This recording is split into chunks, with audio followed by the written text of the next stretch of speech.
Minister. Before starting, I'd like to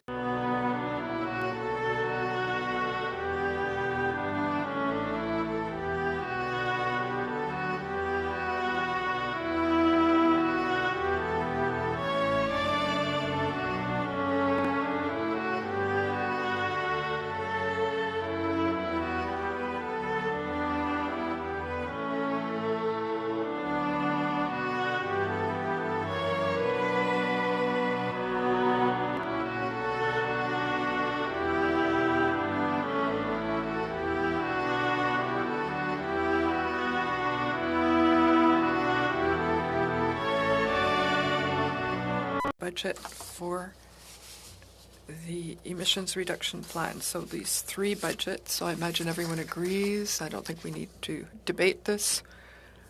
Good. And then I'd like to ask the committee. I'm told that we can go on till 1:30, so I imagine there's no objection that we proceed past the hour we had planned to end or the time we'd planned to end the meeting. And now I'd like to ask the Minister to give us his opening words. Just a moment, Minister. There's a point of order. Are we dividing the time up? Are we doing two different rounds today? I believe it's one round, eh? We're on one round, yeah. For the full time? He's here for 1 hour, I believe. 1 hour. So for the full time. I'm told he's here for the full time. For the full time. Yeah. And my understanding is that we'll have different witnesses in the first half and the second half, that the Impact Assessment Agency will not be here for the second half. Is that correct? Witnesses are here for the whole time. All of them? Yeah. Okay. Thank you so much. Thank you. Okay. Alors, Monsieur le Ministre, la parole est à vous. So, Minister, you have the floor. Thank you very much, Mr. Chair.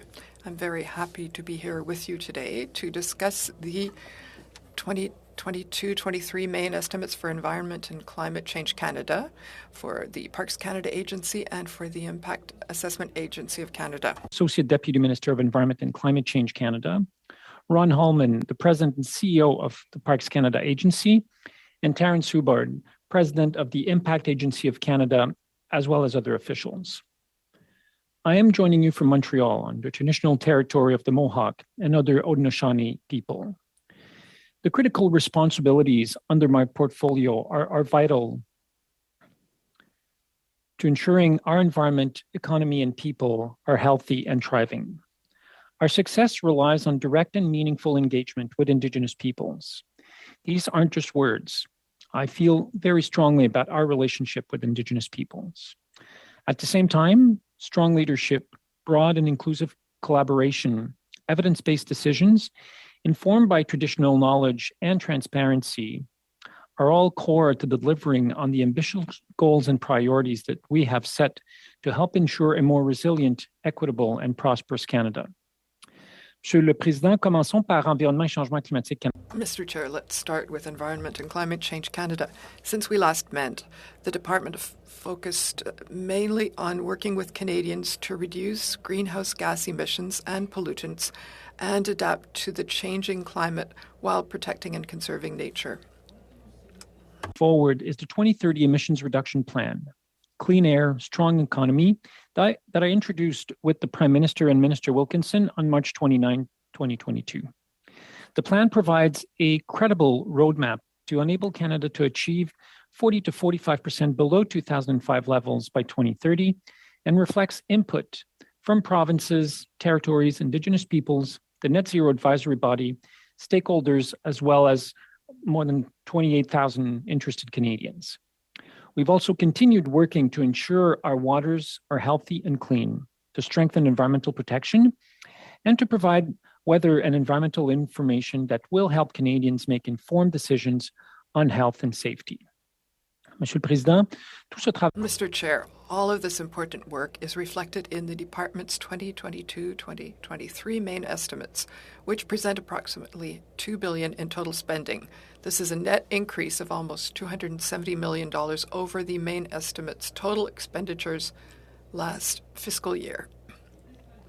The major requests include over $478 million for taking action on clean growth and climate change, This includes more than $20.5 million in grants and over $332 million in contributions. Include 2.5 million in grants and more than $291 million in contribution in support of the Low Carbon Economy Fund, which support projects that help to reduce greenhouse gas emissions. There's also over $10 million in grants and $16 million in contributions to support Canada's International Climate Finance Program. This funding helps developing countries in their transition to a sustainable, low-carbon, and nature-positive economy. Comme vous le savez, la nature et le climat sont inextricables. As you know, nature and climate are inextricably linked.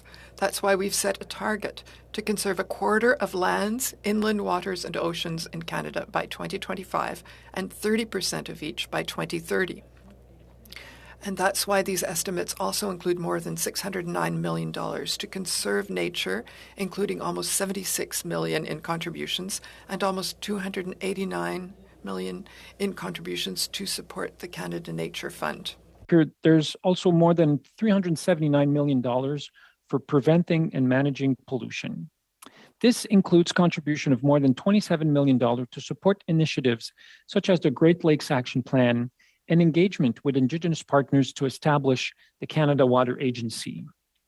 Plastic pollution also remains a high priority. Public consultations for the proposed single-use plastic prohibition regulations ended this March, and I expect that we will be seeing them come into force soon. As well, there's almost $282 million towards predicting weather and environmental conditions, plus over $219 million for internal services. Monsieur le Président, tournons-nous vers l'agence. Mr. Speaker, let's turn to the Parks Canada Agency. The agency is responsible for protecting and presenting nationally significant examples of Canada's natural and cultural heritage. It shares the stories of these treasured spaces and works with Indigenous communities to provide opportunities for them to share their histories, their cultures, their contributions. Parks Canada's 2022-2023 main estimates are presented at $988 million. This represents a decrease of $140 million when compared to last year, primarily due to the reduction in time-limited funding for infrastructure projects at Parks Canada administered places. The agency is developing a long plan term for the management and sustainability of its infrastructure. Funding in the main estimates helps Parks Canada deliver its important work at 171 national historic sites, 47 national parks, 5 national marine conservation areas, and 1 national urban park. It also supports Parks Canada's commitment to a system of national heritage places that recognizes and honors the historic and contemporary contributions of Indigenous peoples, their histories and cultures, as well as the special relationships Indigenous peoples have with ancestral lands and waters. Parks Canada's work with partners to consider new national parks, national marine conservation areas, and cultural landscapes, as well as the creation or enhancement of urban parks and ecological corridors. These important measures will contribute to Canada's commitment, as I mentioned earlier, to protect and conserve a quarter of lands, inland waters, and oceans in Canada by 2025 and 30% of each by 2030. Increases in funding support a number of priorities, such as an enhanced nature legacy to respond to the biodiversity crisis and pressures for sustainable recovery and well-being of Canadians. Establishment and managing marine protected areas in support of Canada's new marine conservation targets. Enhancing wildfire resilience, prevention and response in Park Canada's administered protected areas. The Wood Buffalo National Park World Heritage Site Action Plan, strengthening the management of the park in collaboration with Indigenous partners, and addressing imminent threats to wood bison in the Wood Buffalo National Park. There is also funding for an Inuit and Impact Benefit Agreement for the wrecks of the HMS Erebus and the HMS Terror National Historic Site, and advancing archaeology and conservation of the wrecks, and negotiation with Indigenous peoples to implement rights and advance reconciliation while reducing litigation risks, building partnerships, and advancing mutual priorities. In addition, there is also additional assistance for youth through the Youth Employment and Skills Strategy and a national campaign to promote protection of Canada's heritage places and visitation to Parks Canada, administered places to support a safe and sustainable tourism recovery. Tournons-nous vers l'Agence d'évaluation.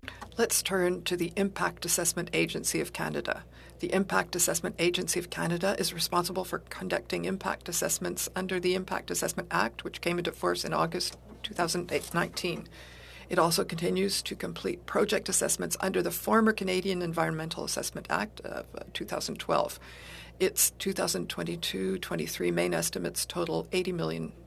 This represents a small increase of $1 million from last year and is primarily due to an increase in operating funds and a small increase in a statutory vote or employee benefits programs, for employee benefits program.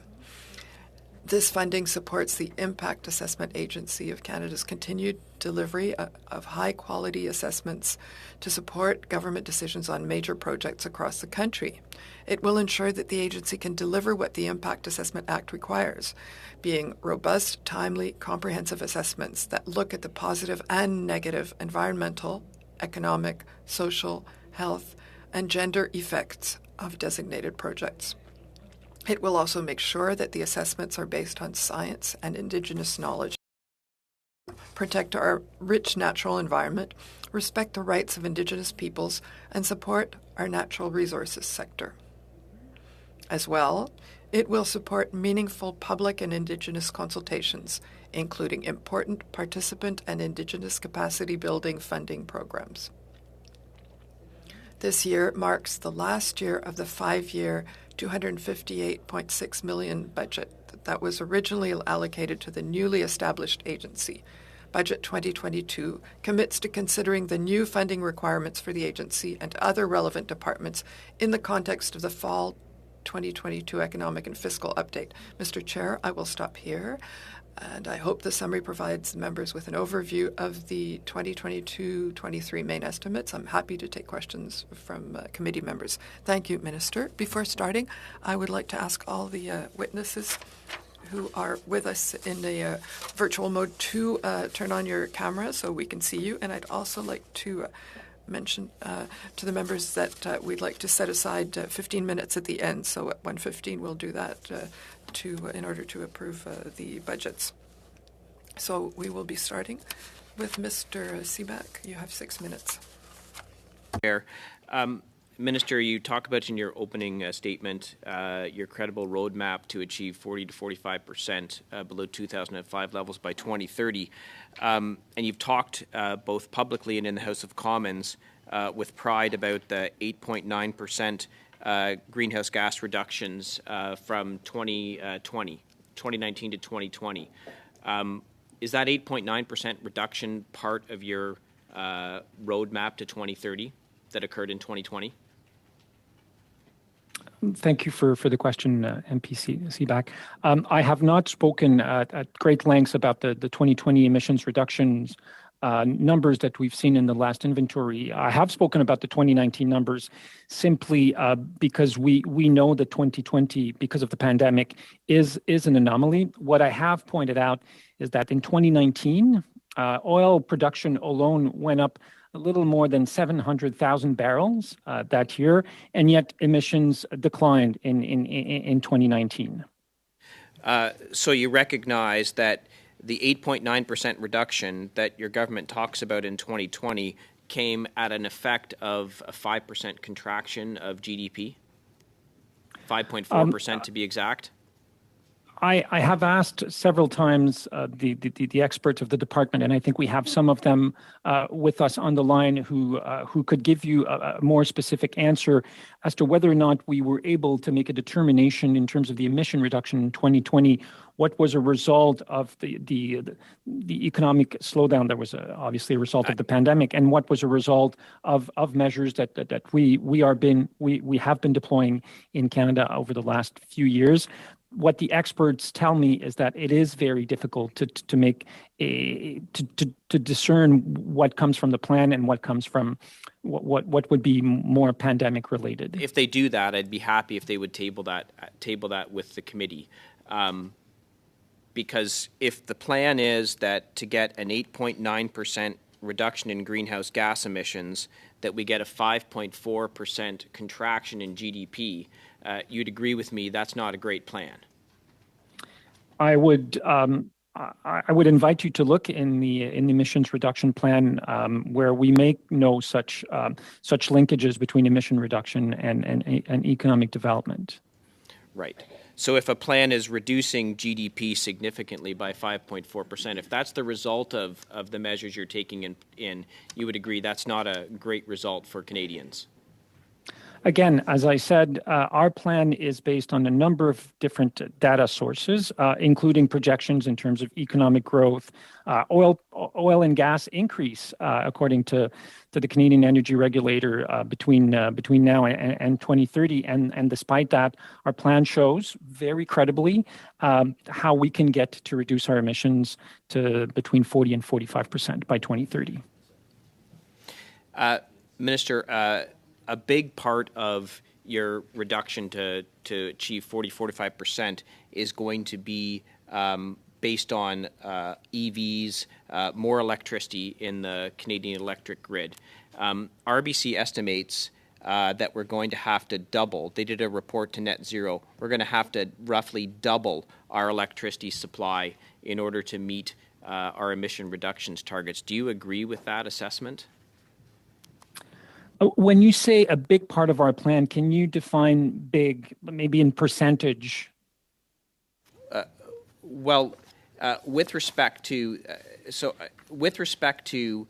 moving to reduce 11 million tons, RBC says it would cost $5.4 billion per year to double the electricity output for the country. Is that something that you've looked at? Unfortunately, I don't have this report in front of me, so it's difficult for me to comment on it. Have you looked at what is going to be required to build out the EV charging network across Canada? The RBC report suggests that it's going to cost $25 billion per year for this to be built out across the country. How much has your government allocated towards this? Again, I'm really sorry, MPC Back. I don't have the RBC report in front of me, so it's difficult for me to comment on something I can't see. But whether you have the report or not, and whether you can say, I don't know if it's going to cost $25 billion a year, as RBC says, I think they're probably right. You may disagree. But what is the government saying they're going to spend per year for electric charging stations? Is it anywhere near the electric build-out of charging stations? Is it anywhere near the $25 billion per year that the RBC report says is required? Again, I haven't seen the report. I can't comment on those numbers. What I can comment on is that we're in the process of installing 25,000 charging stations across the country right now, and the investments are there for that. And in the emissions reduction plan, we made a commitment to double the number of charging stations that will be installed in Canada in the coming years to 50,000 charging stations across the country. That obviously excludes charging stations that people install at their home. We're talking here about public charging stations. And for that, we're providing, I don't have the emissions reduction plan in front of me, but I believe it is somewhere in the order. Maybe I could turn to Associate Deputy Minister Aluka for the exact number, please. Unfortunately, maybe you could send that in writing, because we're past the 6 minutes and we have to go to Ms. Thompson. With pleasure, of course. Okay, thanks. Okay, go ahead, Ms. Thompson. Thank you, Mr. Chair. Welcome, Minister. I want to just touch on the Impact Assessment Agency of Canada. In your opening remarks, you mentioned that the Impact Assessment Agency main estimates total $80 million, which represents a small increase of $1 million from last year. Could you please explain what is this increase in operation funds? Thank you very much for your question. As you know, the Impact Agency of Canada, or IAC, is a federal body accountable to the Minister of Environment and Climate Change. It serves Canadians by delivering high-quality impact assessment that look at both positive and negative environmental, economic, social, and health impacts of potential projects, as I was saying earlier. IAC contributes to inform decision-making on major projects in support of sustainable development in Canada. So this $1 million additional funding supports the agency's continued delivery of high-quality assessment to support government decisions on major projects across the country. It will ensure that the agency can deliver what the Impact Assessment Act requires: robust, timely, comprehensive assessments that look at the positive and negative environmental, economic, social, health, and gender effects of designated projects. We'll also make sure that the assessments are based on science, Indigenous knowledge, protect our natural environment, respect the rights of Indigenous people, and support our natural resource sector. As well, it will support meaningful public and Indigenous consultations, including important participation in Indigenous capacity building funding programs.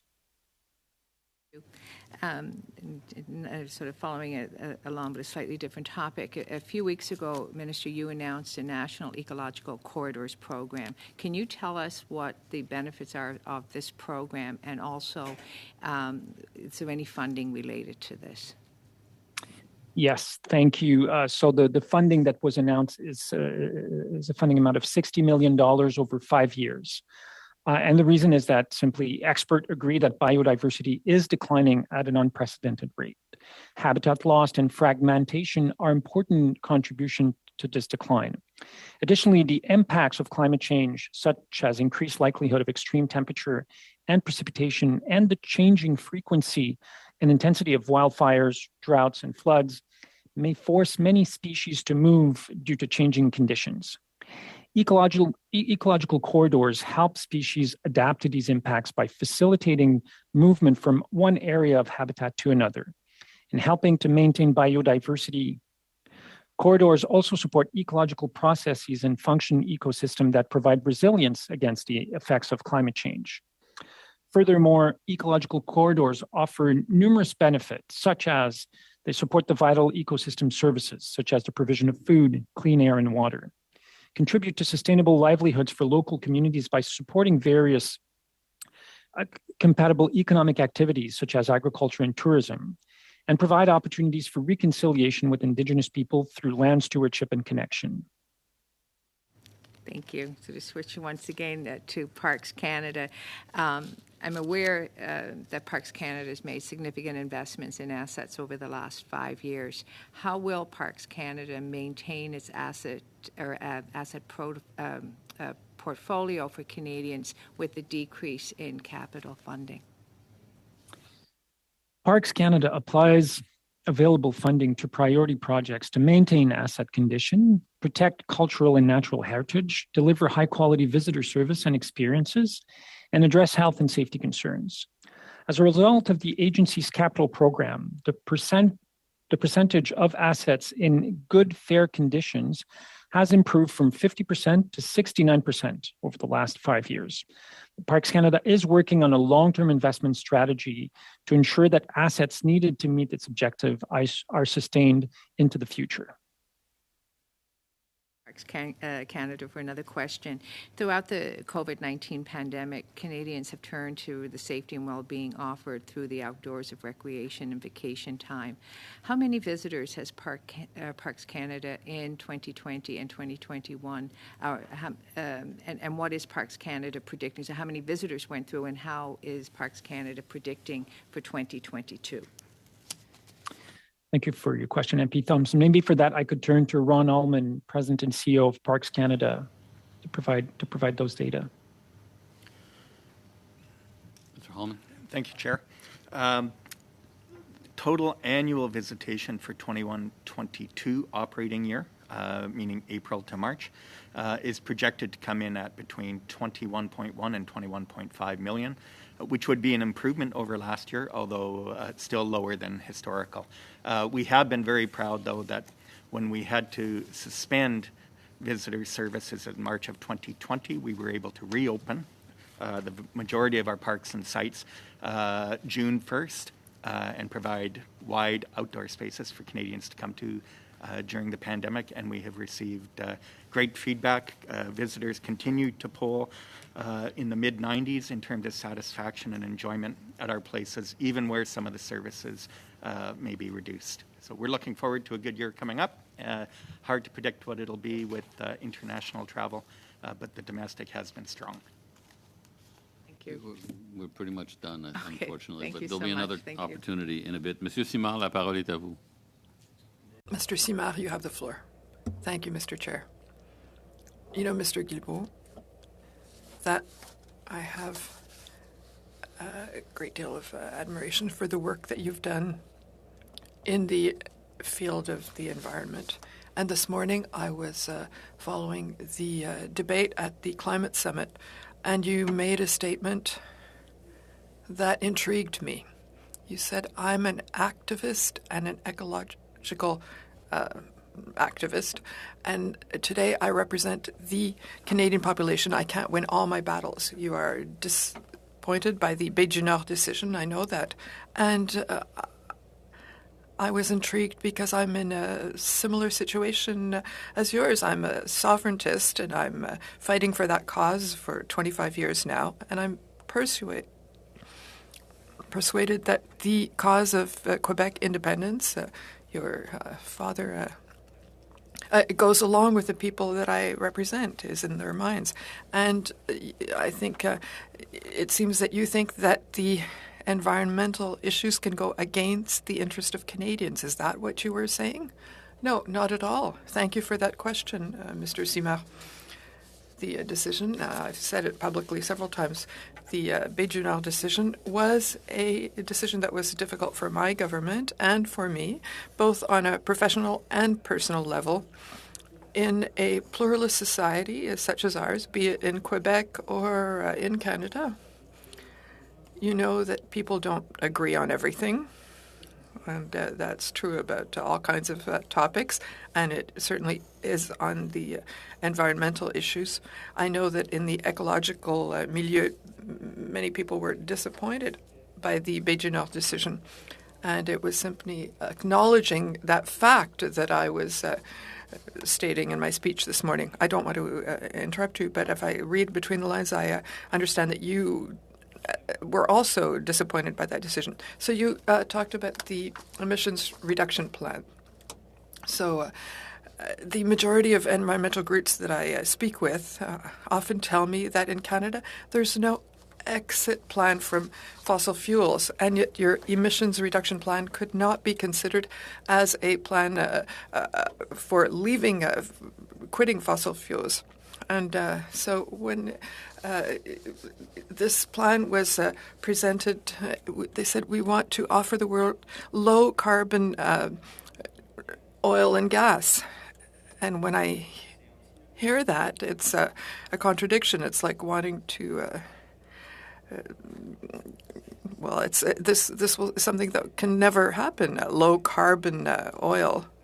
So in your emissions reduction plan, I think that the process you've adopted is to make oil acceptable in terms of carbon emissions, so to end a primary principle in ecology, which is the paying polluter, to transform them into a paid polluter. Do you agree with this? No, I deeply disagree with both of these statements. If you took time to read either the report of the International Energy Agency presented in Glasgow or the IPCC, those both organizations that are well known and have a good reputation, in our scenario, if we want to limit planet heating, we will be consuming something between 25 and 35 million barrels a day. So it's a big decrease from today, where we're using 100 million, there'll be much less oil. The oil we'll be using at that stage, according to those two organizations, will no longer be in the form of a commodity, but in form of a derivative product. We're talking about solvents or the production of asphalt. So there will continue to be consumption of oil in a 1.5 degree limiting scenario. And so low carbon oil is not a myth. It's not an invention. You know that just as I do. When I was authorizing the Baie du Nord project, I was, well, if you allow me to end. So I was talking to a company, Tar Sands, by saying that there was a project that would have emitted 10 times more greenhouse gases per barrel. That was not acceptable in the context of a Canadian plan. If for you, 10 times more greenhouse gases makes no difference for the atmosphere, I think that we don't agree. But, Mr. Guilbeault, the IPPC tells us that we should not accept any new projects, hydrocarbon projects. So you're directly in contradiction with the conclusions. Did you read that, the IPPC statement on that? Yes, we can talk about that. So I think it is important. Excuse me, I have very little time left. I just want to come back to what you said, saying that there can be oil that has a low carbon footprint. That's strange. All the specialists I discuss this with have said that the strategies for carbon carbon sequestration in the oil and gas sector was really a trick. Maybe it can apply to some heavy oil sector. But what we're trying to do is just eco-whitewashing. Or you said at the beginning that we have to listen to what the science says. I have the impression that often your listening to science has a variable geometry. So we've gone beyond the 6 minutes. Maybe, Minister, you could react to these two comments in a later answer to MP's questions. And also clarifying the quote from the IPPC. So, Ms. Collins, the floor is yours now. Actually going to pick up on some of the questions from Mr. Simard. We've heard a lot of expert witnesses during our study on fossil fuel subsidies telling us that the CCUS tax credit is a fossil fuel subsidy. It is a financial contribution by a government that confers a benefit on a company or a sector, and that clearly meets the WTO's definition. We've heard that not only is it a subsidy, but it is also handing over billions of dollars to profitable oil and gas companies. It's a technology that hasn't been proven at scale, and oil and gas companies have been using it as an excuse to increase their production. This is absolutely the wrong direction. So I'm curious why your government isn't listening to these experts, these 400 academics, experts, climate scientists, economists. Why wouldn't you or Minister Wilkinson even meet with these signatories? And why are you not listening to them when they're urging you not to continue to subsidize big oil? Thank you for the question, MP Collins. I don't know if you read the last report of the IPCC, and I'm trying to find the exact page for you. But did. I'm actually specifically asking you about why you didn't listen to those experts and why you didn't meet them. The minister is trying to respond. So as I was saying, the IPCC, which is considered by many, perhaps not you, as an authoritative figure when it comes to climate change, in its last report refers to carbon capture and storage as a critical technology in order for the world. I'm just going to quickly interrupt you. I understand your net zero in 2050. So maybe you don't believe in the IPCC, and I 100% believe in the IPCC report. And your government, it's documented, lobbied the IPCC drafters to include more carbon capture in the language. This is very problematic. Your colleague, Minister Wilkinson, dismissed the 400 experts who wrote to you urging you not to go forward with this subsidy, saying they were not experts. I think that is really dismissive, and I'm curious if you agree with your colleague when he's labeled these economists, environmentalists, climate experts as not experts, and that you're not willing to meet them. I haven't seen this this comment from Minister Wilkinson. Therefore, I can't comment on something I haven't seen. I have and continue to meet experts and scientists. There's many points here that you've raised, and I'm kind of interested to hear that. Said he can't comment on the thing that I raised. So your government seems happy to meet with oil and gas lobbyists. They have been asking for this tax credit. Last week, the CEO of Cenovus said the tax credit is not high enough, which is incredible given that that company is reporting billions in profits and tripling their dividends to shareholders. You know, the Oil Sands Pathway Alliance is lobbying for funds from the Net Zero Accelerator. Then there's also the new Canada Growth Fund, and the mandate of the Canada Infrastructure Bank was just expanded to include carbon capture, utilization, and storage. The EDC just created a new transition bond framework aimed at CCUS. So how many billions can Canadians expect to shell out? And just how much is your government prepared to hand over to profitable oil and gas companies? So specifically on the comment from the CEO of Cenovus, I did put out a publication on Twitter that reads as follows: building a sustainable future for Canadians and workers means taking action to cut pollution. Our government has stepped up with a real plan. With records profit, oil and gas companies have the money to do their part. The time is now. I think that in the transition to a low carbon economy and society, we all have a role to play. The private sector has a role to play, civil society has a role to play, investors have a role to play, and government have a role to play. And we've said that as part of a fair transition, we would work with every sector of our economy and every regions of the economy to ensure that the transition to this low carbon economy is done in a fair and respectable manner for everyone. And that's exactly what we're doing. Thank you.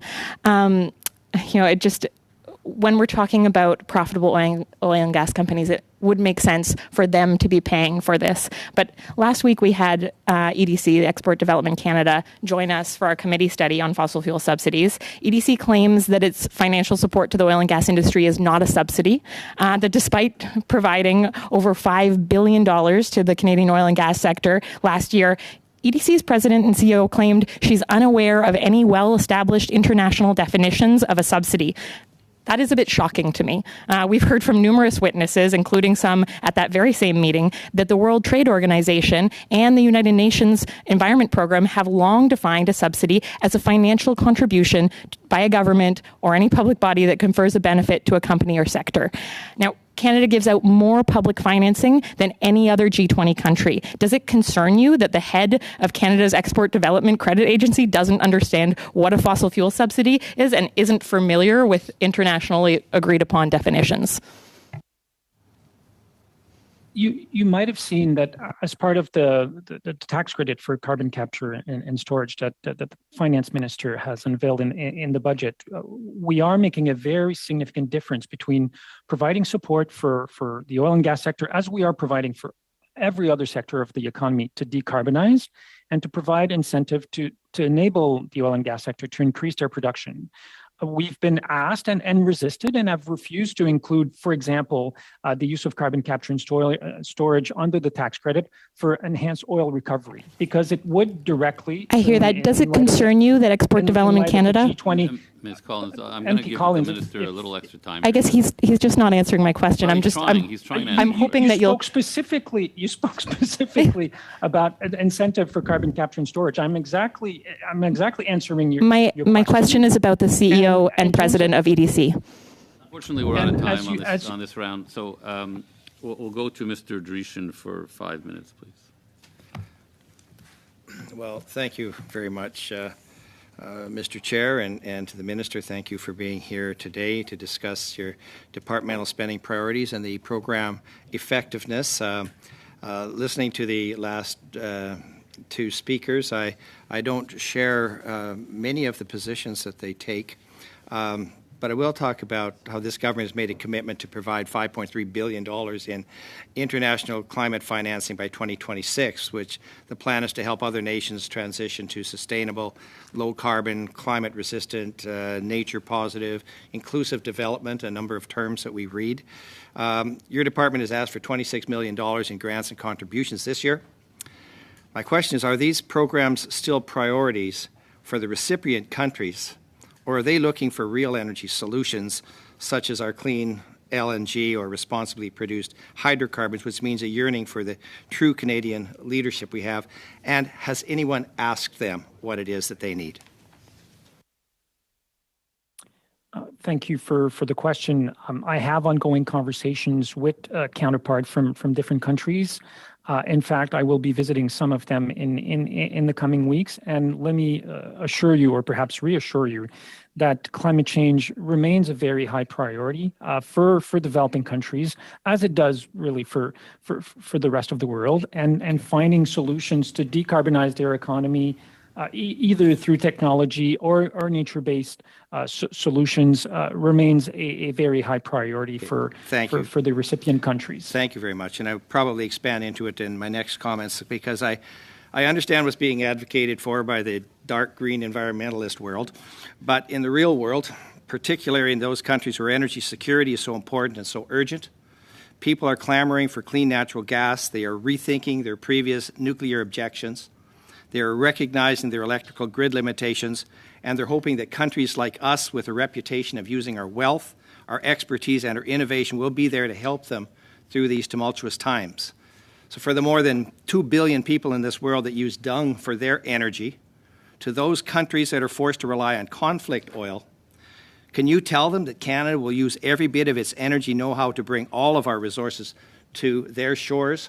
Or are we simply going to go down this path that seems to have been set up by this government in the eco-activist approach that seems to be being used? Thank you for the question. I would like to quote you the president of the European Commission, who said recently, talking about the future, but in the long run, it is our switch to renewables and hydrogen that will make us truly independent. She was talking about Europe's dependency on Russian oil and gas. We have to accelerate the green transition, because every kilowatt hour of electricity Europe generates from solar, wind, hydropower, or biomass reduces our dependency on Russian gas and other sources of energy. Thank you for the quote. I've read the quote too. Thank you very much. So, and of course, I have also been involved. It's not just the Canadian government who believes that it is you're important to transition to a low-carbon You are economy. right. There are governments in the world that believe that too.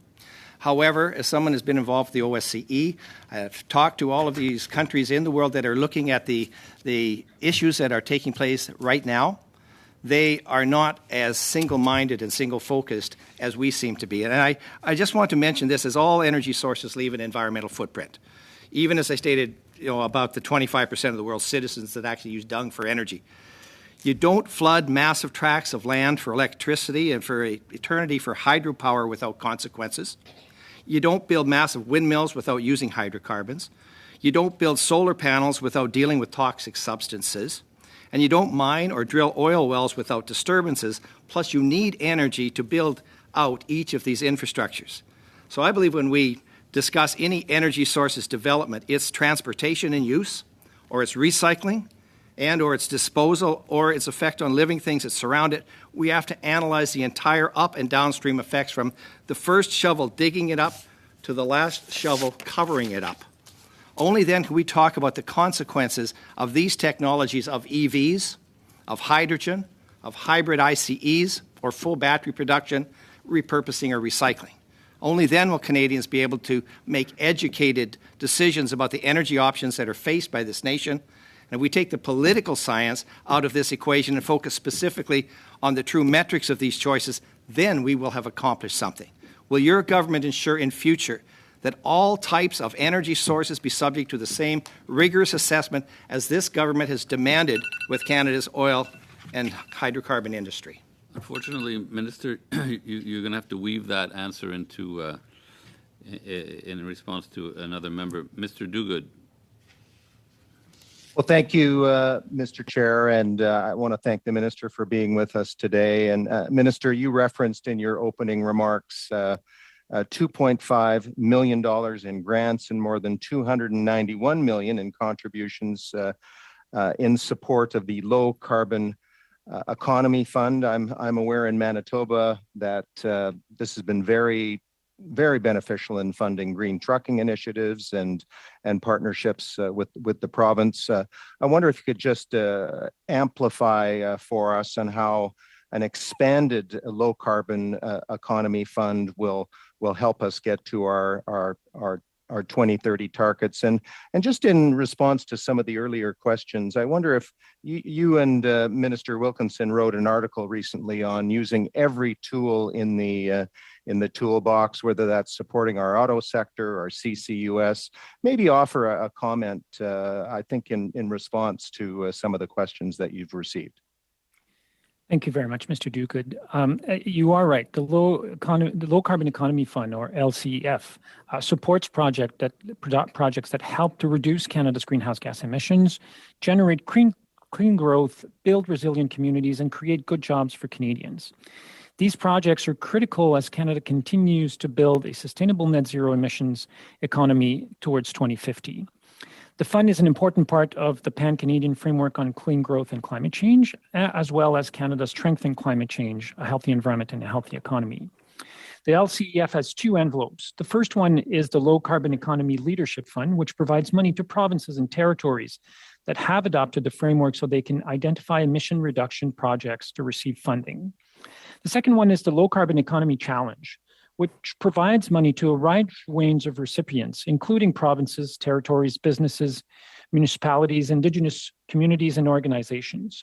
Successful applicants will leverage ingenuity across the country to reduce emissions and generate clean growth in support of the framework and Canada's Strength and Climate Plan. And thank you for letting me come back on some of the comments that were made, because no later than yesterday, I was talking to Germany's Vice Chancellor, Minister Habeck, who said in no uncertain term that despite the challenges that Germany is facing right now, they are steadfast in their intention to continue fighting climate change and moving and even accelerating Germany's transition to a low carbon economy. And that's exactly the type of partnership that they are looking to Canada for. In fact, the Chancellor and Vice Chancellor will be in Canada next summer to talk about some of these opportunities in the coming months and years. Thank you, Minister. My next question, Mr. Chair, I'll direct to officials, and it's probably Ms. Geller that's going to respond. But the Minister referenced water in his remarks briefly. I wonder if Ms. Geller could just again amplify on his remarks some of the investments that were made that are being made through the 2022 budget, and just call to her attention that we at this committee are going to be undertaking a freshwater study and how we can build upon the good work that is highlighted in the 2022 budget. Thank you very much. Yes, Budget 2022 did extend for an additional year funding for the Federal Freshwater Action Plan, which is the flagship initiative that Environment Canada has to work in the Great Lakes, in Lake Winnipeg, the St. Lawrence, the Fraser, the Mackenzie, the St. John's. The goal, of course, being to protect and restore fresh water in Canada. The government, of course, has a commitment to increase that funding. We are continuing to work to support the government in its decision-making on exactly what that would look like. And as well, there was funding provided for the Canada Water Agency. There is a transition office that has been set up. It is working extremely diligently to be able to provide options to the government on what form and function that agency would ultimately take. And it's using the funding, it has been using the funding for the last little while to engage in extensive consultations with provinces and territories, Indigenous colleagues, and Canadians writ large to support the government in making its ultimate decisions. Merci. Thank you. Nous sommes rendus à bout du 5 minutes, malheureusement. We're at the end of our 5 minutes, unfortunately. So now I pass the floor to Mr. Simard for 2.5 minutes. Thank you. Mr. Guilbeault, I have a question as to what you mean by effective subsidy or efficient subsidy and inefficient subsidy. Do you have a definition of what that would be in the oil and gas sector? As you know, that question of the efficiency or inefficiency of some subsidies for fossil fuels comes out of an agreement in 2009 amongst the members of the G20, which has evolved. There is work at the G20 to define this. But I think beyond the issue of efficiency or inefficiency, we understand that the commitment of our government is to eliminate all subsidies that increase the production of fossil fuels, oil, gas, or coal. But I do draw a line, and there I think I disagree with some members on the committee, on the fact of funding decarbonization of a sector of economy, regardless of which sector it is not a fossil fuel subsidy, not in the sense of the agreement among G20. Well, I can tell you that the Natural Resources Committee, we studied the carbon capture strategies, and for most countries, if we ask them if they're able, the two largest carbon capture projects in Alberta, that's $2.5 billion, and 57% of this money comes from the Alberta government or the federal government. So it's the government that's subsidizing the oil and gas sector so that it can produce low carbon footprint oil and increase its production. Every time they were asked to put a cap on production, they said no. And so the government wants to cap emissions. So that contradicts with what you've just said. No, not at all, because in terms of the atmosphere, what's important are the emissions. And the cap on the greenhouse gases that we're going to put into effect, we will produce this plan in a few weeks. So regardless of the production, if it's the same, it decreases or increases, emissions will decrease. And as I explained to your colleague, Ms. Collins, earlier, we have excluded from the carbon credit, the CCUS tax credit, the possibility to use it to increase oil production. So that wants to decarbonize that sector. As we work in the aluminum sector that you know very well, we help them decarbonize, the same for cement or steel. Thank you. Ms. Collins. Thank you, Mr. Chair. Maybe just going back to my question, just a simple yes or no. Does it concern you that the EDC president and CEO claim that she's unaware of any well-established international definitions of a subsidy? I have not seen this quote by the CEO of EDC, but I would be happy to follow up with you after this meeting, after I have seen and Thank read you. I'd appreciate that. Now, I'm concerned that Environment Canada and Finance Canada aren't using these definitions, these internationally recognized, agreed-upon definitions. I'm curious why your government isn't using the WTO and the United Nations Environment Programme's definition, since they are well-established, internationally recognized ones. As you are well aware, we have committed to eliminating any type of public subsidy to fossil fuel in the last election campaign. And we will be holding consultations in a not too distant future with Canadians, Canadian organizations, companies, and provinces on this very topic. And obviously, we will need to agree on a common definition as this work unfolds. And this has been going on for years. This is delayed. Your government is way behind on their peer review as part of the G20 commitment to phase out fossil fuels.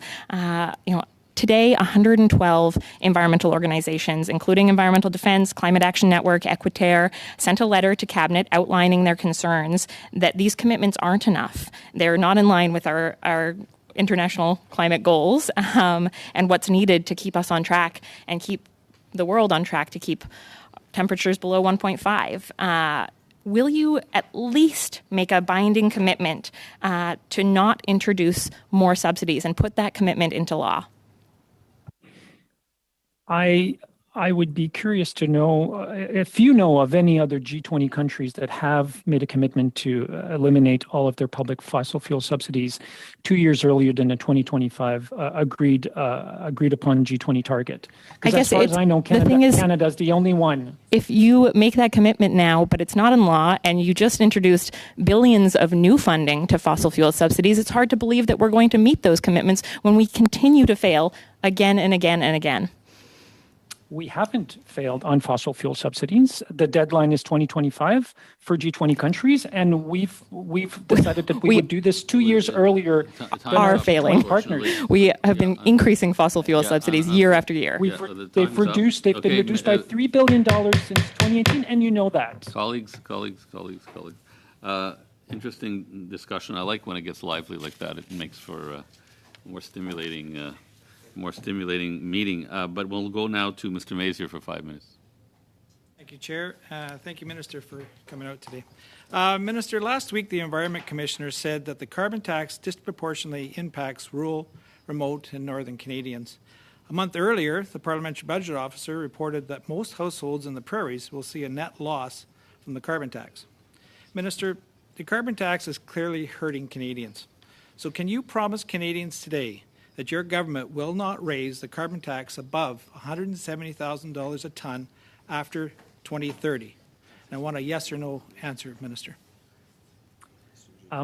As you are probably aware, both the Environment Commissioner and the Parliamentary Budget Officer have recognized that, as of now, 8 out of 10 households in provinces where the federal system is applied are better off with carbon pricing than without carbon pricing. They get more money in their pockets, 8 out of 10 households. So the richest among in those 4 provinces don't. But the question is, both Minister, of them agree. Minister, hey, the question is, are you planning to raise the carbon tax after the year 2030? We've made a commitment to all the way to 2030. We've made no commitments as to what would happen after 2030. Okay, thank you. And I don't know why we believe that, because if you have made no commitments and you promised nothing, basically. Okay. Your claim on the additional 10% rebate for the carbon tax is to cover added financial burden for rural Canadians. How did the government decide that 10% was sufficient enough? We've worked with provinces and territories when carbon pricing was first established to make a number of these determinations. If you want a more technical explanation, I would be happy perhaps to turn to Douglas Neverson, who's... That's all right. Did you know? Do you know personally? I would be happy to provide you with a very detailed and technical answer to your question, if that's what you wish. You don't know how it got to the numbers. Okay. APAS reported... That's not what I said, Mr. Manzier. Don't put words in my mouth. I didn't say that. APAS reported that the carbon tax will increase the cost of wheat production by $12.50 an acre. How much higher would the cost of food production have to reach before you amend the environmental policies so Canadian farmers can remain competitive? As you know, in the emission reduction plan that was tabled on March 29, we've made a commitment to provide more than $1 billion of measures to support the agricultural sector in Canada. And on top of that, we are working with the agricultural sector to recycle some of the revenues of carbon pricing directly to this sector. So we are very supportive of our agricultural sector in Canada. So you'll keep on adding price. You don't know what the price is. Like it's just keep on going on. Of course, we know what the carbon price is. We know it all the way to 2030, sir. Okay. Do you believe that the phase out? I guess we'll take. Can I ask about fertilizer? Your government plans to reduce fertilizer emissions, and just out of curiosity, do you believe that the phase out of do you believe in the phase out of synthetic fertilizers?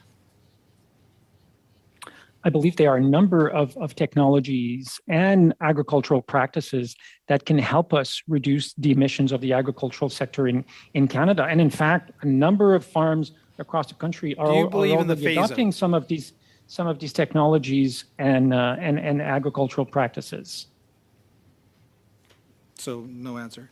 When was the last time you visited a grain It's not farm? because it's not the answer you want that it's not an answer, sir. I just have to stop the clock because Mr.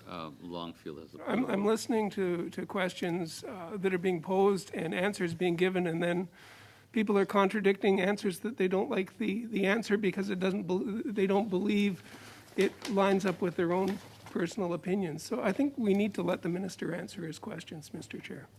Well, yes, another point of order. Yes.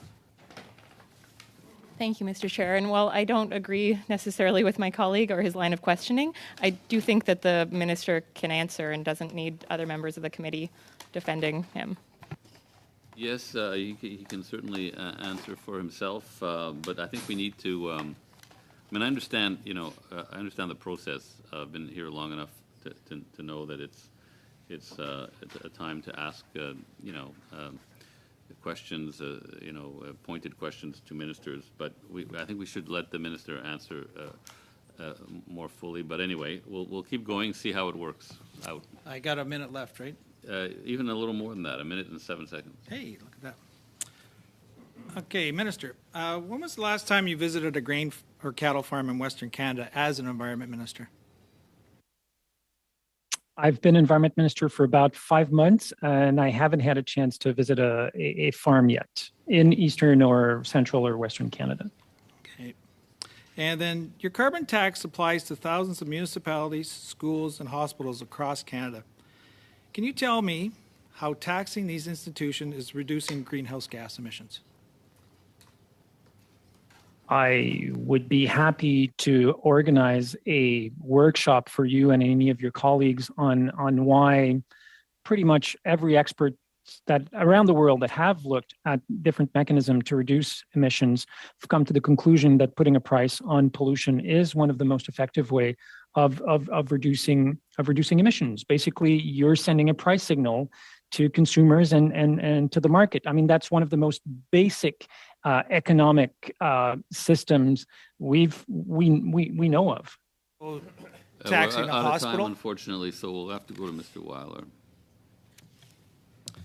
Thank you, Mr. Chair, and thank you, Minister, for partaking in our committee today. Minister, in your opening remarks, you mentioned that alongside working to lower emissions, ECCC is protecting and conserving nature.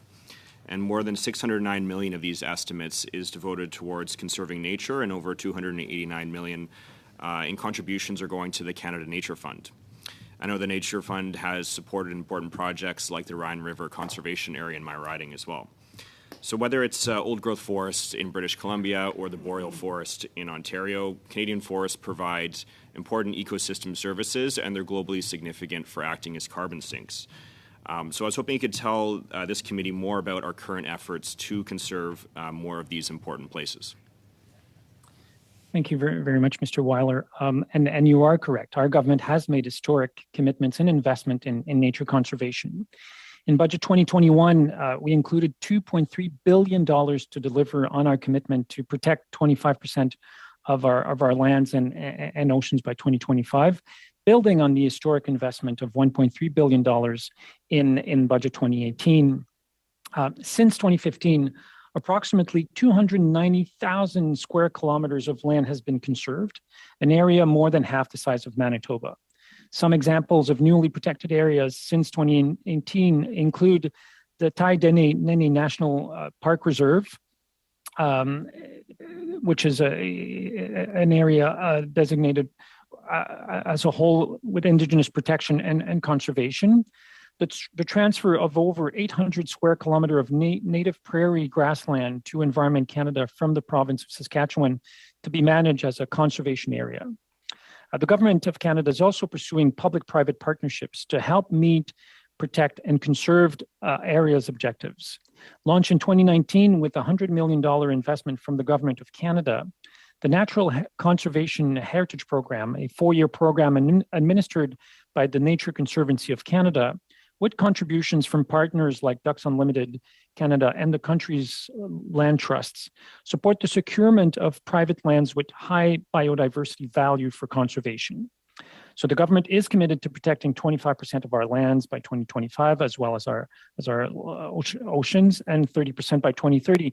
And I should point out that before our arrival in 2015, the previous government had barely protected 2% of our oceans.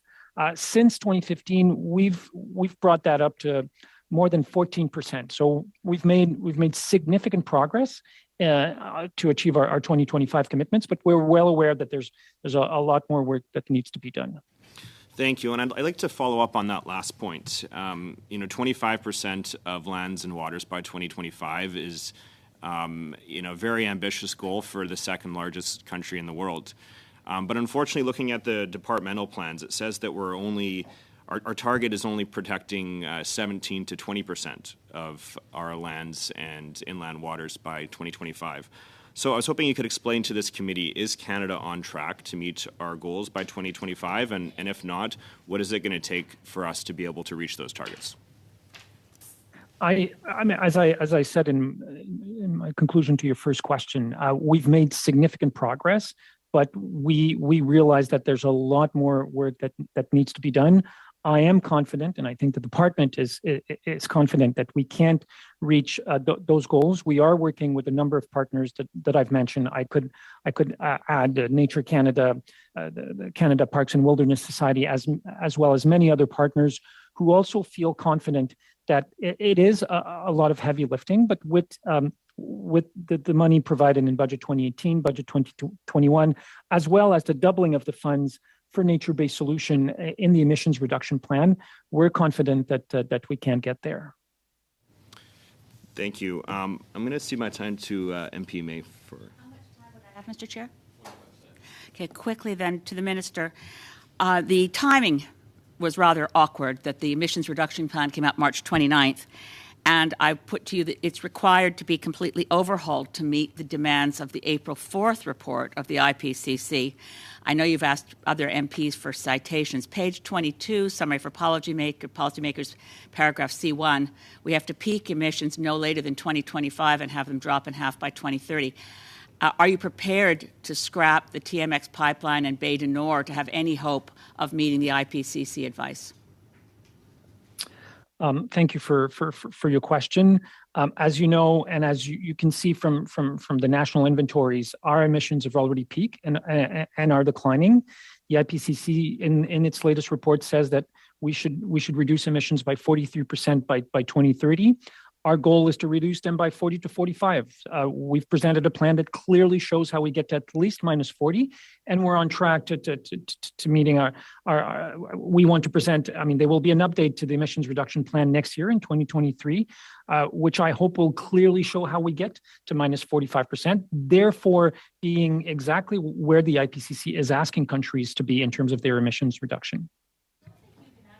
Divide the peaking globally. Sorry. Okay, Madame. Thank you, Madam. Thank you, Mr. Mais Chair. je dois vous arrêter là. On a le temps d'un.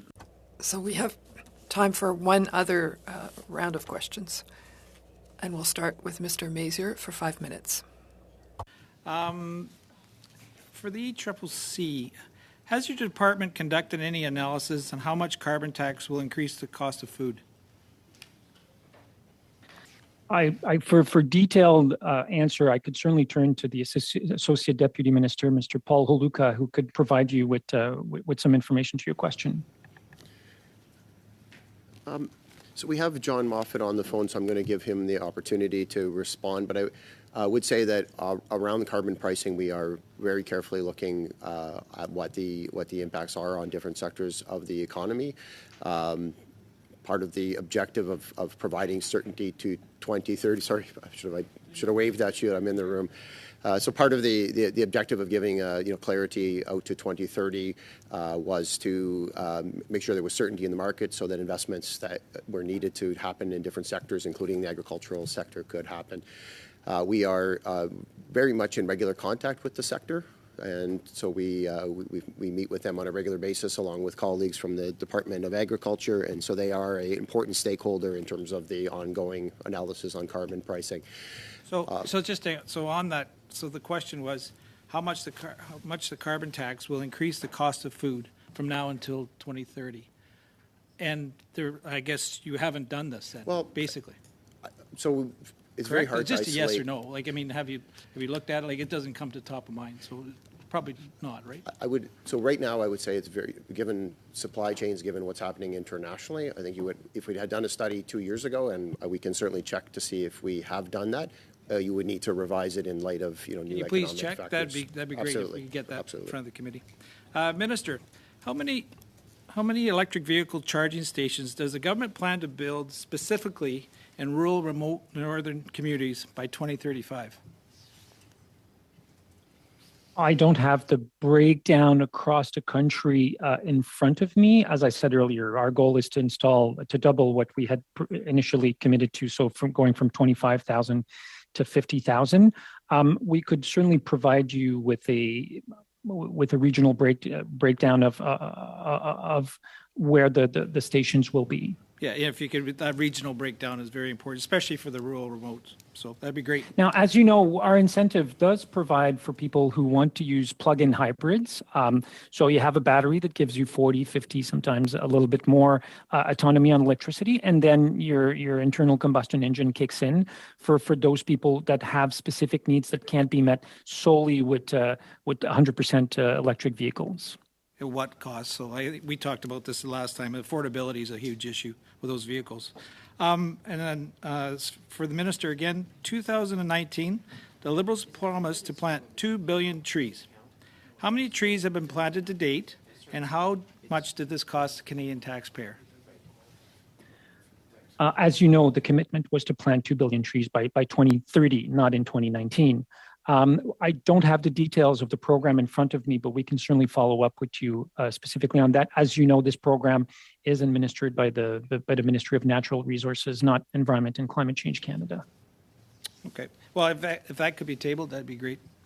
ECCC, has the department developed a briefing or recommendation on increasing the carbon tax higher than its scheduled increase within the next 10 years in order to meet the government's environmental targets? You're asking if there's been briefing on I'm asking increasing... the department, actually. Oh, sorry. So, Paul Haluk, I'm glad to take the question. So the answer is we have not. Okay. I guess back to Paul then. There was supposed to be $60 million provided to schools, hospitals, and municipalities over 5 years through the MUSH retrofit stream and Climate Action Incentive Fund. ECCC's website says, and I quote, information about the funding for municipalities, universities, colleges, schools, and hospitals under the MUSH retrofit stream will be posted on our website as it becomes available. The website has not been updated since 2020. Zero money has flowed to hospitals and municipalities despite this promise. Why is this? 20 seconds, please. Sorry. MUSH programming has been and is being delivered. Not in Manitoba. Zero in Manitoba. So why? So Doug Nevison is on the line. He's the program manager for that program. Doug, do you have information specifically maybe you could around send it Manitoba? in writing, because we have to go to Mr. Longfield. Okay, we can provide the information in writing. Just getting back to the estimates. There are increases of over $323 million in estimates from 2021 to 2022-23 on votes 1, 5, and 10. I know is largely the result of the government taking action on clean growth and climate change. As we accelerate towards our 2030 targets, especially in the wake of the emissions reduction plan having been tabled this month, could we anticipate further increases to achieve our climate change goals, including building in accountability, something that this committee is very seized with? And how confident are we that this plan and the associated funds will be effective at reducing greenhouse gas emissions going forward?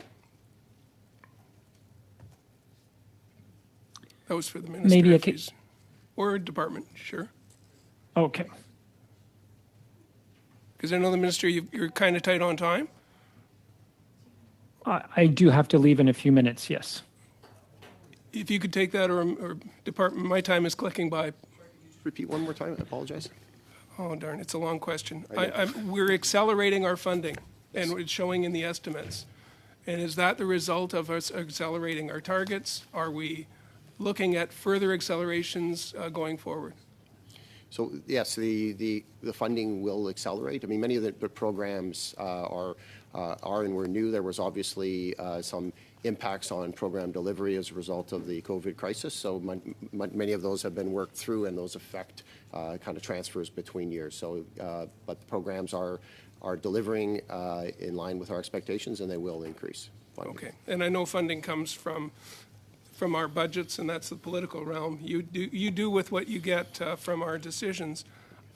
So I'm glad to hear that you're looking at that in terms of getting results.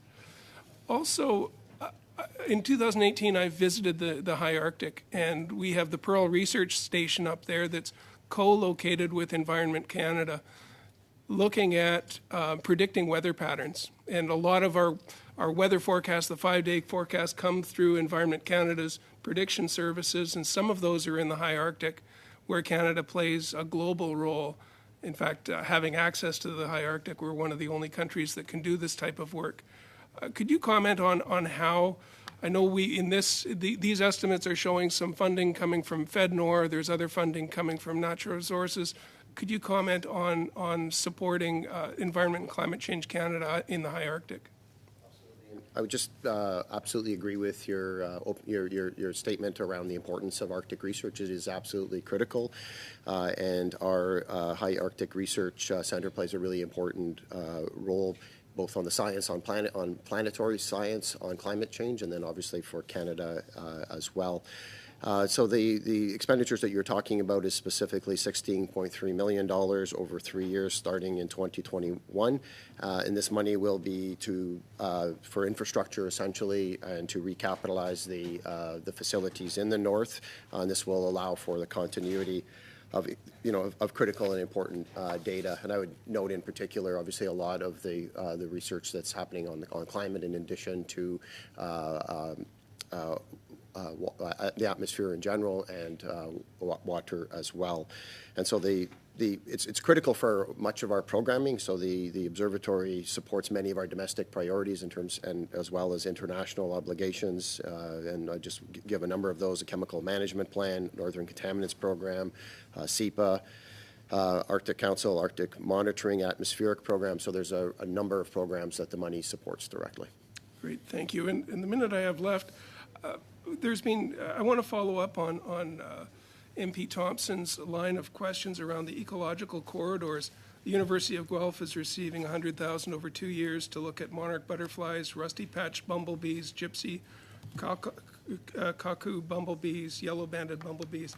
We also have the Ontario Soil and Crop Management Association in Guelph that's looking at $437,000 over 2 years' time, looking at biodiversity impacts. So this is closing the loop on climate change in terms of what is happening to our biodiversity. Could you comment on our investments in that area and how important those are? In 15 seconds, please.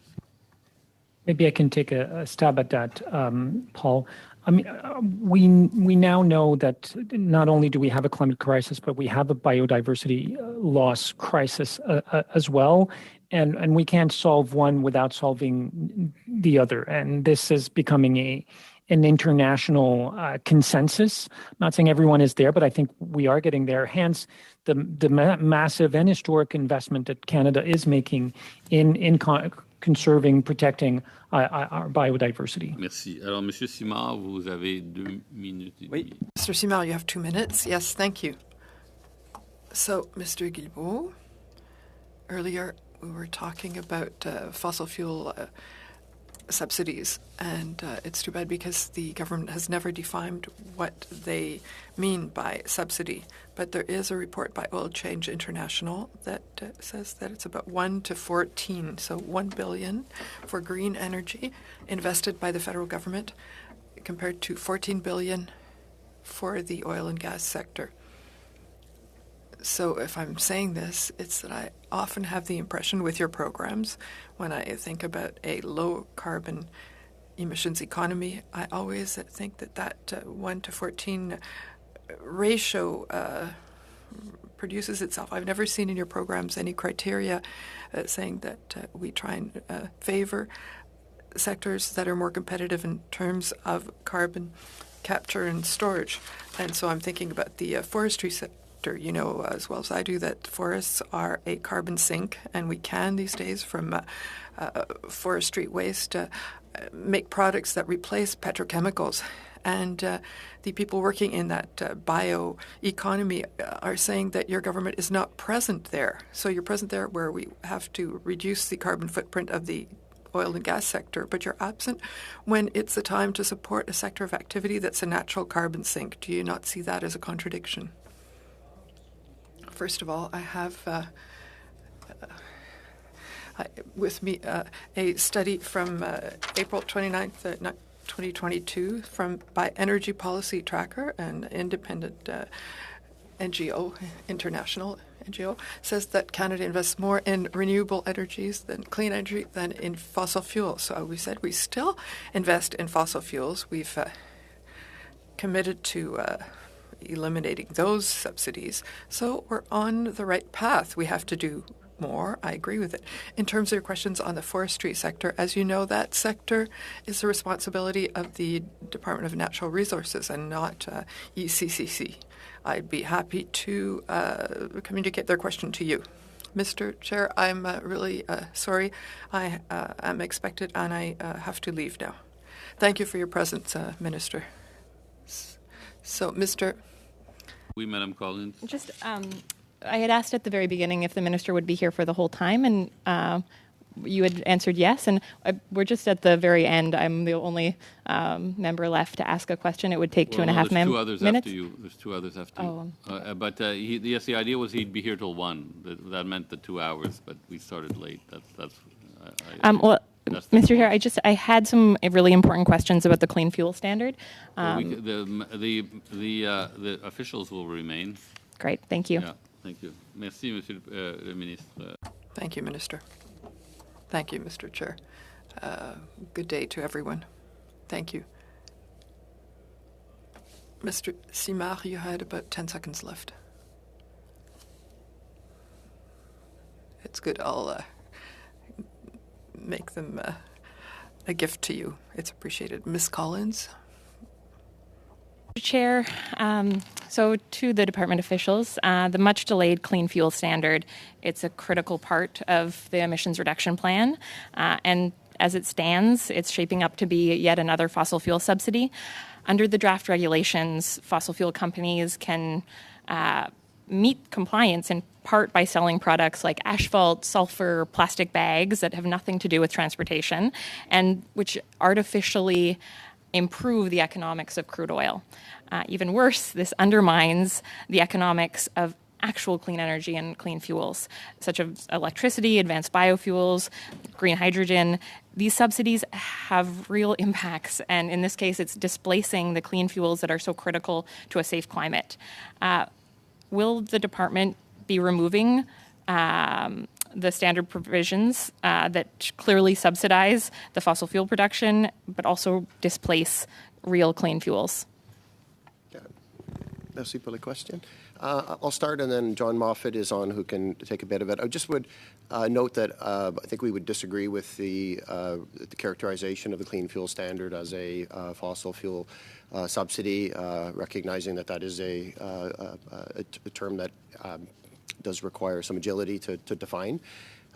Would note as well that the clean fuel standards will come out in the springtime, so the department is, this has been on the regulatory forward agenda for some time. It's a complicated package that we have been working on with really extensive consultations with the sector. With sectors, including the biofuel sector as well. It has as its objective to decarbonize and reduce the carbon intensity of clean fuels. I guess just because I've got a very short amount of time, John, maybe do you want to answer, John, just on the specifics? Just for some context for John, asphalt? other jurisdictions that have clean fuel standards like BC, California, Oregon, Europe, none of them allow fossil fuels to earn credits when they're exported. Not only does this do nothing to reduce emissions from the fuels we use in Canada, but every exported fossil credit is a credit that does not support real clean fuels. And so are you going to be addressing this loophole?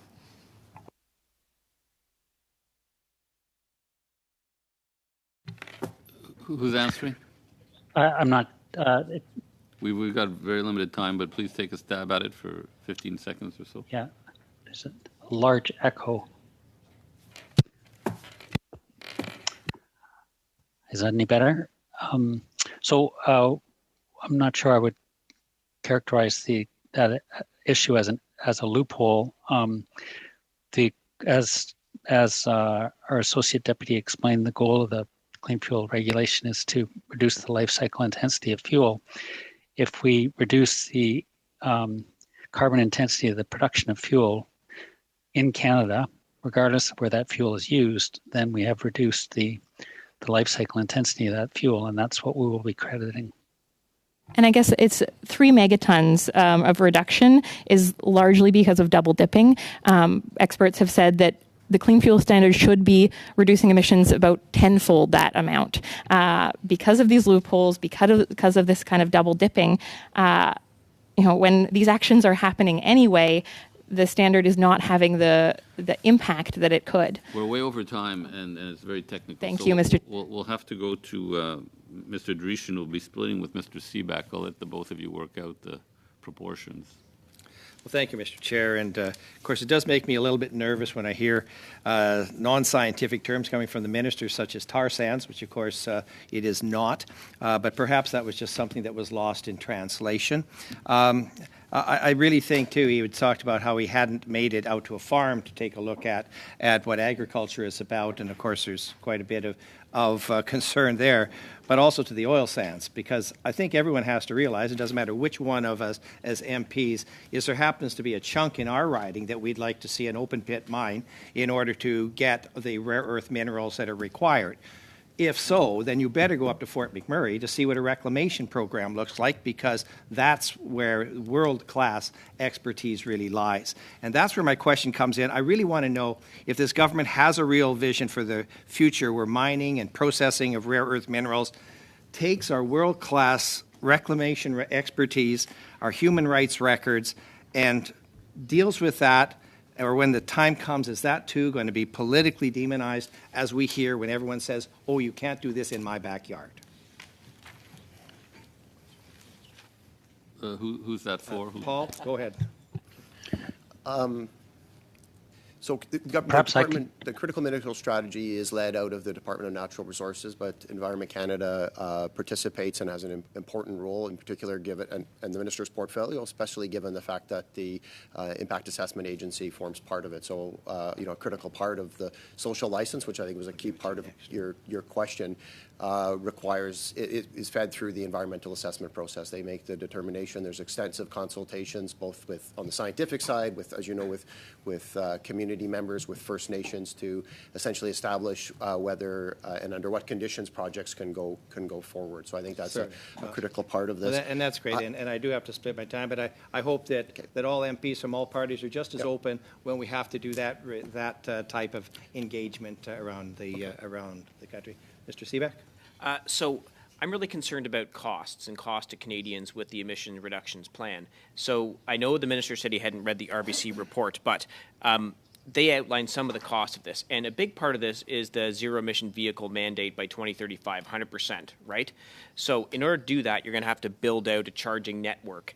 And with all due respect to the minister, if you're in a rural area, a plug-in hybrid will not qualify as a ZEV in 2035, so that will not be helpful. RBC says $25 billion per year needed to be invested starting now to build out the charging network. Have you calculated your different cost to build out the charging network across Canada to meet the 2035 ZEV mandate? So short answer, and I'm looking at John in case John has already done this. I believe the answer is we have not calculated out to the end point. And a couple things I would say. So I think you raised the point earlier around the electrification challenges, and you're right. There's going to be an increased demand in electrification. We have two issues in Canada. One, we need to decarbonize what we have, and then we need to expand. So the investments and the costs of that are going to be very high. And you just said you haven't done that for the charging. So that's on the charging stations. So we've invested. What the government announced was. I don't want to know. I know what the Yes, investments okay. are. I've seen the announcements. I'm just saying if you've calculated the total build-out cost, and it doesn't look like you have. I would think that's an unknowable. That would be a very challenging number to know, just given technology is changing right now. So I think the last one we did this in the 90s when we built the information It's highway. an estimate. RBC came up with one. I would think if they could do it, the government of Canada probably could as well if they turned their mind to it. So I don't want to. Can I? I don't want to make comments on the RBC estimate, but I always find estimates are you need to be really carefully considered on that. I'm sure we could come up with an estimate. However, we need to, there's an uptake. There's amount of infrastructure you can build on an annual basis, and the funding is sufficient at this point. To my knowledge, we've not run out of the money that's needed. It's been recapitalized, just like on the rebate program. So there is strong There's 6 support charging happening. stations in my town of Orangeville. 6, right?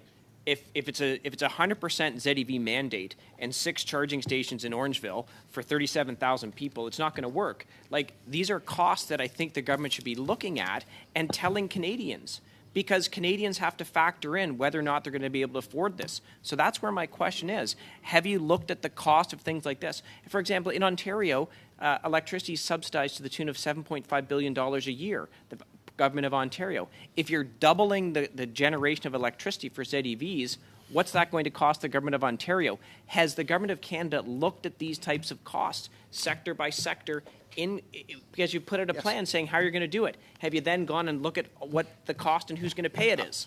10 seconds, please. So the answer is yes, we do cost analysis on all of the programming. I think the other question you asked was, do we know the full cost of the last, every charging station up to the last one? And the answer to that would be no. But yes, the policy analysis that supports budgetary decisions is based on costing estimates. Can we have those costing estimates? Can we please have those? Can we have those costing estimates tabled for the committee, please? Okay. John, is there a costing estimate we can provide to the committee? Well, if there is, if you could send it in writing. Yes. Ms. Thompson. Thank you, Mr. Chair. I wanted to actually circle back to some questions with Parks Canada, and the minister did reference this within an earlier question, but could someone elaborate on Parks Canada's support on the recognition and implementation of the rights of Indigenous peoples?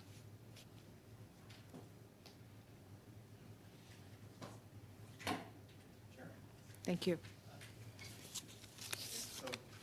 That currently works within the traditional territories, treaties, lands, and ancestral homelands of approximately 300 First Nations, Inuit, and Métis communities.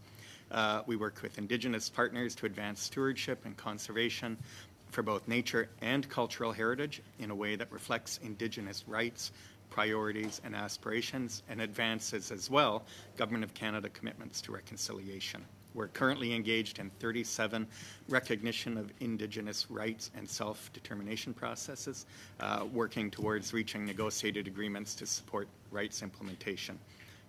In addition, the agency participates in 29 modern treaty and comprehensive land claims negotiations where Indigenous partners have an interest in cultural heritage and in lands administered by Parks Canada. Thank you. And somewhat the same theme, but if you could speak to the efforts being taken by Parks Canada to advance Indigenous stewardship initiatives across the heritage places within its administration. Sorry, Chair, I'm having an issue with my earpiece here. Would you mind repeating, ma'am? Absolutely. So if you could elaborate more specifically around the efforts that through Parks Canada to advance the Indigenous stewardship initiatives across heritage places under its administration. Thank you. Chair, the 2020 response to the Ministers' Roundtable on Parks Canada included a commitment to develop a framework to support Indigenous stewardship in Parks Canada places through processes of collaboration and dialogue with Indigenous peoples in recognition of the important roles and responsibility of Indigenous peoples in protecting and conserving lands, waters, and ice. We have undertaken preliminary policy work to advance Indigenous stewardship across Parks Canada administered places with an approach that will strengthen reconnections to the land, water, and ice, empower Indigenous voices, support Indigenous leadership and self-determination, respect Indigenous rights and responsibilities, as well as Indigenous knowledge and knowledge systems, and build a greener and more equitable future for future generations. Thank you. I just want to circle back to the Impact Assessment Agency, and if one of the witnesses could address how the Impact Assessment Agency demonstrates to Indigenous and public participants that their views are truly considered in public in policy development and decision making. Thank you for the question. Thank you. One of the fundamental objectives of the new Impact Assessment Act was to support and encourage more meaningful consultations, both with the public, but with also Indigenous peoples across Canada. We do this in a number of ways. First off, through open participation, right at the beginning of our planning process, so that viewpoints received can be factored into how our process is mapped out and how communities can participate in that process throughout. We provide funding to support participation. A large part of the agency's grant and contribution programs are aimed towards building capacity and supporting meaningful consultations with Indigenous communities across Canada. And more broadly, throughout our process, we look to ensure that we can incorporate Indigenous traditional knowledge and what we learn through communities and consultations as we look to advance ways to mitigate and minimize any potential impacts of projects as they're being developed. So it is central to our new legislative framework and something that we work to improve through each project that we assess. Thank you. Good, thank you. Thank you. Thank you very much. Thank you to the witnesses for being with us again. And we look forward, of course, to a meeting often in the future. So thank you. We have to now. Members of the committee have to vote on the estimates, and I will go through each vote individually and ask the question: shall the vote carry? So shall vote 1 minus the interim supply under the Department of the Environment Agency carry? On division, okay. Shall vote 5 minus the interim supply under the Department of the Environment carry? Shall vote 10 minus the interim supply under the Department of the Environment carry? On division. Shall vote 1 minus the interim supply under the Impact Assessment Agency of Canada carry? On division. Shall vote 5 minus the interim supply under the Impact Agency of Canada carry? On division. Shall vote 1 minus the interim supply under Parks Canada under the Parks Canada Agency carry? On division. Shall vote 5 minus the interim supply under the Parks Canada Agency carry? On division. Shall vote 10 minus the interim supply under the Parks Canada Agency carry? On division.